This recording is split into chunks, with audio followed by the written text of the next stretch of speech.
చూస్తుంటే ఏదో చెక్క పొట్టును కవర్లలో నింపిండ్రని అనిపిస్తున్నదిలే. దాన్ని చూస్తే అట్లా అనిపించుట్ల తప్పేం లేదు గాని అసలుకి ఇదేందంటే ఫ్రై చేసిన ఉల్లిగడ్డలు అన్నట్టు. ఇక ఆ ఉల్లిగడ్డలను ఎంత చక్కటి నూనెలో వేయించిండ్రనేది కూడా చూడుండ్రో పారి. మీరు చూస్తున్నది బండ్లు కార్లకెంచి తీసిన కాలిపోయిన ఇంజన్ ఆయిల్ కాదు. అది బరాబర్ ఉల్లిగడ్డల్ని వేయించిన శుభ్రమైన నూనెనే అని చూసేటోళ్ళు అనుకోవాలి. వామ్మో, చూస్తుంటేనే యాక్టు పాడుగాను గిసొంటి నూనెలో ఉల్లిగడ్డల్ని ఏంచుతున్నారా అని అనిపిస్తున్నది కదా.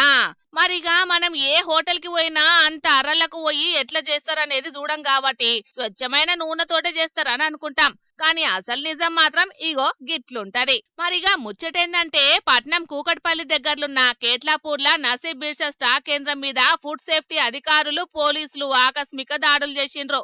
ఇగాడి వాతావరణం చూస్తే మల్లోపారి బయటేమన్నా తినాలన్న ఆలోచన వచ్చినా కడుపులున్నది మొత్తం దేవేసినట్టయ్యేటట్టున్నది.